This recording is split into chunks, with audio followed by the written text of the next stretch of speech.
आज हम यहाँ फिर उपस्थित हैं आपके लिए एक नया असाइनमेंट का सॉल्यूशन लेकर। और आई होप आप लोग जो पुराने असाइनमेंट्स के सॉल्यूशन आप तक पहुँच रहे हैं, आप उनको गो थ्रू कर रहे हैं और अपनी गलतियों को सुधार भी रहे हैं। जैसा कि आपको हमने पहले भी कहा है कि जो भी असाइनमेंट में आपने अभी तक गलतियाँ आपने पाई हैं कि गलती है, पेंसिल से आपको सर्कल करना है और करेक्शन करते रहना है। करेक्शन कैसे करना है, मैडम ने आपको पहले भी बताया है कि एक पेज पे जहाँ पर आपके अभी असाइनमेंट सॉल्व कर चुके हैं, सारे खत्म हो गए, नए पेज पे टाइटल हेडिंग डालना है, सुधार कार्य करेक्शन, और उसके नीचे असाइनमेंट नंबर 1 उसका सॉल्यूशन, फिर असाइनमेंट नंबर 2 उसका सॉल्यूशन। जैसे हम देते जा रहे हैं, एक के नीचे एक कंटिन्यू आपको करते रहना है। अभी तक हम टोटल 3 असाइनमेंट्स के सॉल्यूशन कर चुके हैं। अब हम बढ़ते हैं चौथे असाइनमेंट की तरफ, जो आपको दिया गया था 12 अप्रैल को, यानी 12 अप्रैल को आपको चौथा असाइनमेंट भेजा गया था। ये असाइनमेंट की डेट और सीक्वेंस बताने का मकसद सिर्फ इतना है कि आप लोगों को पता चले कि आपका कोई असाइनमेंट बीच में स्किप तो नहीं हो गया है। अगर आप देखते जा रहे हो कंटिन्यू लगातार हमसे जुड़े हुए तो बहुत अच्छी बात है, लेकिन अगर किसी कारणवश किसी वजह से आपका बीच का कोई असाइनमेंट स्किप हो गया हो तो आप सीक्वेंस में चेक कीजिए और डेट के अकॉर्डिंग वो असाइनमेंट डाउनलोड करके उसके सॉल्यूशन को चेक कीजिएगा, सॉल्व करिएगा पहले खुद और फिर हमारे सॉल्यूशन से मैच करिएगा, ठीक है। क्योंकि मैडम अभी आपके पेपर्स तो चेक नहीं कर पा रही है, तो सॉल्यूशन आप तक भेज रही है कि आप स्वयं सेल्फ असेसमेंट करने की कोशिश कीजिए। ओके, तो अब हम बात करते हैं हमारे असाइनमेंट 4 की। यहाँ पर एक प्रश्न दिया गया था आपको कि दिए गए शब्दों में से शब्द छांटकर सही शीर्षक के सामने लिखो। अब दिए गए शब्द कैसे, मैडम ने आपको 2 बच्चों वाला एक फोटो दिया था, वो हाथ में बच्चे एक चार्ट लेकर खड़े हुए थे और उसमें कई सारे शब्द लिखे हुए थे। यहाँ पर आपको क्या करना है, उन शब्दों में से शब्द छांटना है और सही शीर्षक मतलब टाइटल। 4 तरीके के शब्द यहाँ आपसे पूछे गए हैं, शरीर के अंगों के नाम, नदियों के नाम, फलों के नाम और पक्षियों के नाम। और वो कहाँ से लिखना है आपको, उसके लिए मैडम ने आपको वो बॉक्स के अंदर शब्द दिए थे। यहाँ अगेन हमने बोर्ड पर लिख दिया है ताकि आपको वो शब्द ढूंढने में मुश्किल ना हो। चलिए, तो हम क्या करते हैं, यहाँ से उन शब्दों को ढूंढते हैं और वहां सही शीर्षक यानी टाइटल के अंदर डालते हैं। पहला शब्द गंगा। अब हमने यहाँ से गंगा को काटा, गंगा किस में जाएगा, शरीर में नहीं, नदी में, यस। तो यहाँ पर हम पहला शब्द लिख देंगे गंगा। ओके, चलिए अगेन यहाँ आते हैं, दूसरा शब्द दिया है अनार। अब अनार हमें ढूंढना है, शरीर, नदी, फल, इसमें जा रहा है फल में, तो यहाँ हमने फल में पहला नाम लिख दिया अनार।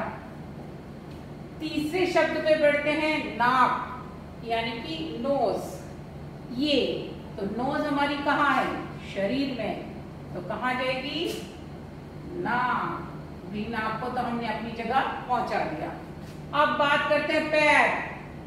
पैर किस चीज का हिस्सा है, हटाते हैं पैर को, यहाँ उसे भी उसकी जगह पर पहुंचा देते हैं, यानी कि शरीर के हिस्से में। अगला शब्द सेब।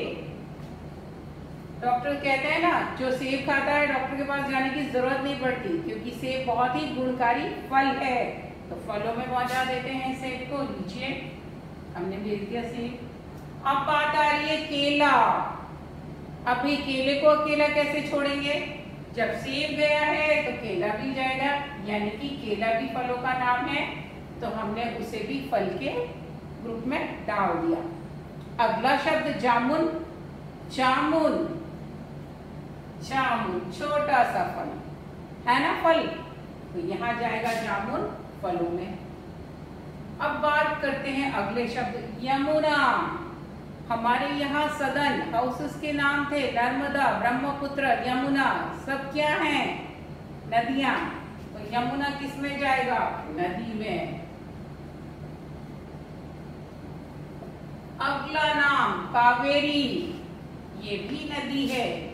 काफी सारे बच्चे इस नदी के नाम से अभी परिचित नहीं होंगे, नहीं जानते होंगे, लेकिन जब आगे की क्लासेस में हम पढ़ेंगे, आप सोशल साइंस पढ़ोगे, तब उसके अंदर मैप स्टडी करोगे, नक्शों में स्टडी करोगे, भारत की नदियों के बारे में पढ़ोगे, तब आपको पता लगेगा कि कावेरी भी भारत की एक प्रसिद्ध नदी है। फिर बात करते हैं मोर। तो मोर तो हमारा राष्ट्रीय पक्षी है, सबको पता है, तो ये किस में जाएगा? पक्षी के शीर्षक के अंदर जाएगा। फिर बात करते हैं तोता। हरी मिर्च खाता है तोता, तोता भी पक्षी है, तो कहाँ भेजेंगे? पक्षी के टाइटल के अंदर। अब बात करते हैं कान। कान आ गया यहाँ पर, तो कान को हमें कहाँ भेजना है? शरीर के टाइटल के अंदर, यानी कि इस शीर्षक के अंदर। कान हो गए 4 उसके। अब बात करें कोयल।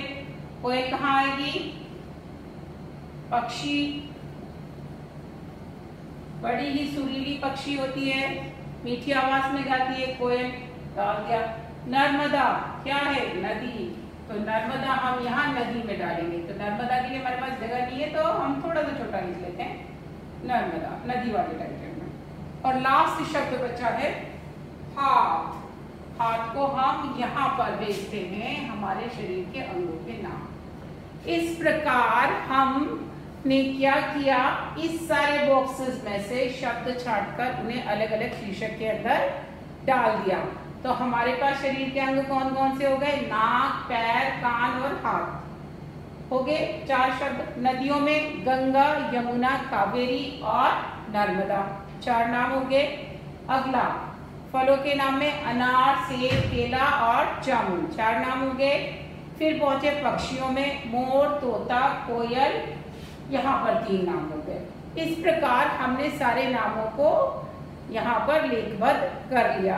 ये हमारा था पहला क्वेश्चन। अब हम बात करेंगे दूसरे प्रश्न की। दूसरे प्रश्न में हमें क्या दिया गया था? ये बड़ा ही इंटरेस्टिंग सवाल था। क्यों इंटरेस्टिंग था? क्योंकि इन सवालों में, इन प्रश्नों में जब जब आपसे चित्र देकर प्रश्न पूछे जाते हैं, तो चित्र तो आप लोगों को बहुत ज्यादा आकर्षित करते हैं, और चित्र में जब वो पहेली बन जाए तो बच्चों को पजल्स, रिडल सॉल्व करना बड़ा ही मजा आता है। अब यहाँ पर क्या दिया हुआ था? सेकंड क्वेश्चन में 2 शब्द सीढ़ी दी हुई है, यानी कि एक ऐसा बना के दिया है बॉक्स, उसके अंदर 3 बॉक्सेस दिए थे। क्लियर? यहाँ पे अगेन 3 दिए थे और यहाँ पे 2 ऑलरेडी यहाँ भरा हुआ था। यहाँ लिखा था म, यहाँ लिखा था ग और यहाँ लिखा था क। तो पहले वाले में हम बात करते हैं, इसको मानते हैं हम पहला शब्द, इसको हम मानेंगे दूसरा शब्द, इसको हम मानेंगे तीसरा शब्द। तो पहले शब्द में यहाँ पर उन्होंने पिक्चर दिया कलम का, पेन का, तो पेन को क्या कहते हैं? कलम, कलम। तो यहाँ पर आप क्या शब्द भरोगे? ल, कलम, कलम। दूसरे में आपको क्रोकोडाइल का पिक्चर दिया हुआ है, तो वो क्या कह रहा था हिंदी में? मगर, मगर, यानी कि रा लिखोगे। और तीसरा पिक्चर रथ का दिया है, जो ऑलरेडी आपने यहाँ पर लिख लिया है। इस तरीके से ये वाले असाइनमेंट में जो आपको चित्र के द्वारा पूछे गए थे, पहले के सॉल्यूशंस आपको मिल गए। अब बात करते हैं दूसरे की पजल की। यहाँ पर इन्होंने क्या दिया है हमको? एक साथ 4 शब्द दिए हुए हैं। 4 शब्द की जगह दिए 1, 2, 3 और 4, जिसमें र और त ऑलरेडी इन्होंने फिल करके दिया था। दूसरे में अगेन 4 बना के दिए थे, यानी 1 ऑलरेडी बना हुआ, 3 हम और जोड़ देते हैं, 1, 2 और ये 3। तीसरे में यहाँ पर उन्होंने हमको तीसरा दिया, उसके साथ में 2 यहाँ और दिए हैं, और यहाँ भरा हुआ था श और क। ये कहलाएगा हमारा पहला शब्द, ये कहलाएगा दूसरा शब्द और ये कहलाएगा तीसरा शब्द।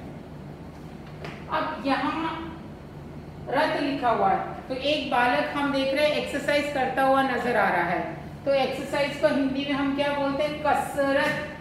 क स र त, तो क और स लिखेंगे पहले में, क और स, कसरत, ऊपर से नीचे स। अब यहाँ से क्या होगा? आप दूसरे पिक्चर में देख सकते हैं, जोकर नजर आ रहा है, बॉल से खेल रहा है, तो वो जोकर कहाँ होता है? सर्कस में। तो ये दूसरा शब्द आपका हो जाएगा स र क स, यानी कि सर्कस। तो ये दो शब्द रा और सा आपने भरे, सर्कस। अब थर्ड शब्द में आप लिख सकते हो कि एक घड़ा, शादियों में रखे जाते हैं, पूजा में रखा जाता है, छोटा सा लोटे जैसा आकार का, क्या, कलश। तो ये हो गया क ल और श, तो ला भरा आपने। इस प्रकार आपके पास तीन शब्द हुए, कसरत, सर्कस और कलश। तो यहाँ सेकंड वाले इस क्वेश्चन के अंतर्गत आपको शब्द निर्माण करने की कला सिखाई है और ये बताने का प्रयास किया है कि किस प्रकार आप अक्षरों को जोड़कर छुपे हुए जो मिसिंग जो लेटर्स है वो अक्षरों को ढूंढकर अपने शब्द को पूरा करने का प्रैक्टिस या अभ्यास कर सकते हैं। तो ये हमारा फोर्थ असाइनमेंट था जिसमें आपको नाम से जुड़े हुए कुछ और अभ्यास कराए गए थे। इस तरह नाम वाले शब्दों के हमने काफी सारे अभ्यास कर लिए हैं। वी होप आप लोग उसकी प्रैक्टिस कर रहे होंगे। तो अब आपको क्या करना है, अगले असाइनमेंट के सॉल्यूशन के साथ रेडी रहना है। तब तक के लिए स्टे होम, स्टे सेफ। हम फिर मिलेंगे अगले सॉल्यूशन के साथ।